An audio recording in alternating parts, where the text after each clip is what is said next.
So, would you guys believe if I told you that I actually ran from my house to the train station in 6 minutes? Okay, so on a normal day, I'm not rushing, I'm just walking normally.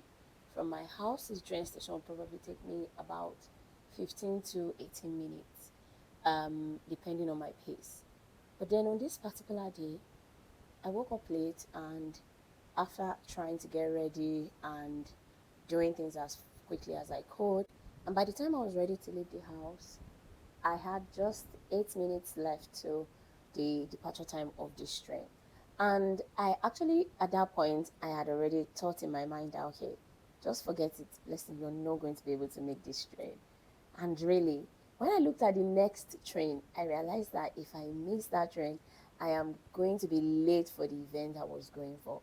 And I just knew that, okay, I have to try. I have to do something. So I started running all the way from the house.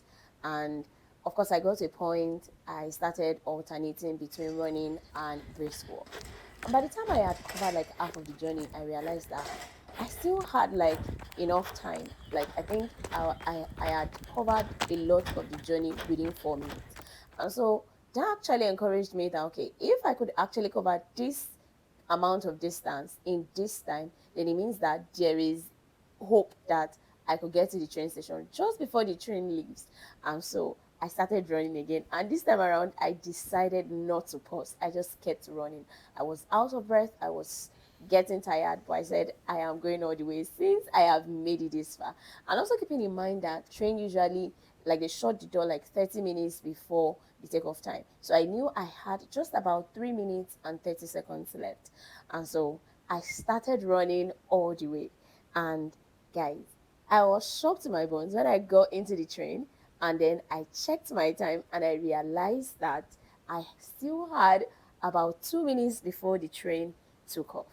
And then I looked at myself and I just couldn't believe, because I was like, where did that strength come from?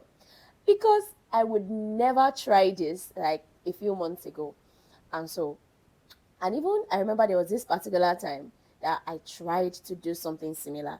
I almost threw up by the time I got into the train, because I was so out of breath. I was so scattered by the time I got into the train. But this time around, just with a sip of water and, taking off my jacket just to get some fresh air, it was okay for me to actually settle into the train.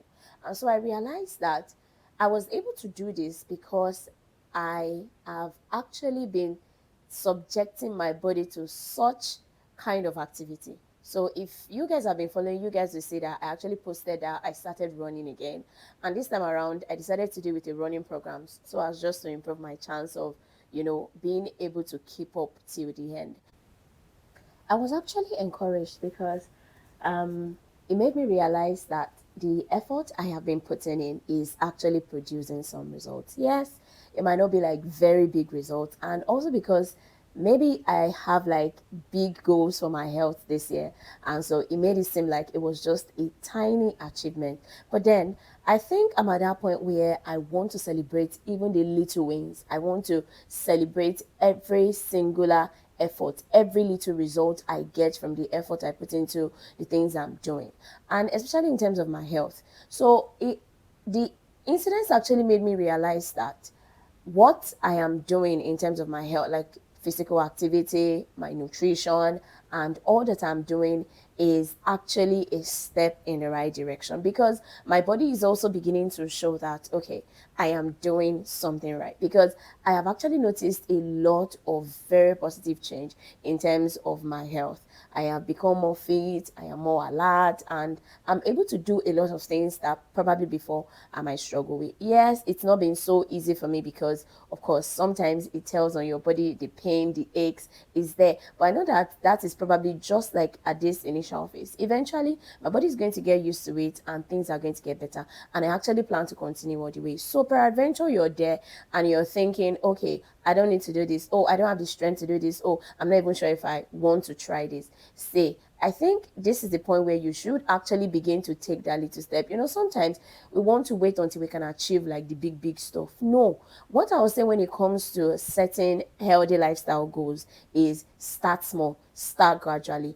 If it's your food that you actually want to start with. Yes, start making that change. It could be as little as maybe cutting down on the amount of sugar you eat or the amount of salt you take. Maybe start introducing some veggies into your food. When it comes to physical activity, it could be just, okay, let me start with brisk walking. You don't have to eat the gym. Like, that should not be like the first thing on your mind if you think, oh, I'm not willing to go all into it yet. So these are just one of the few ways. So if there is anything that you really want to, any goals that you have set in terms of your health, or you're not even sure what you want to do in terms of your health, you can actually start small. Start doing something. And it's only a matter of time you will actually realize that it's an investment that you are making into your health. And in no time, you begin to see it. You begin to see the results in your body. You begin to see the changes. And then you will realize that this was actually the right thing to do in the first place.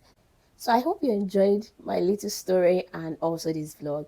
Please feel free to like, feel free to comment, to share, and also subscribe to this channel for more details on healthy living, healthy lifestyle, nutrition. Until I see you again, take care. Bye.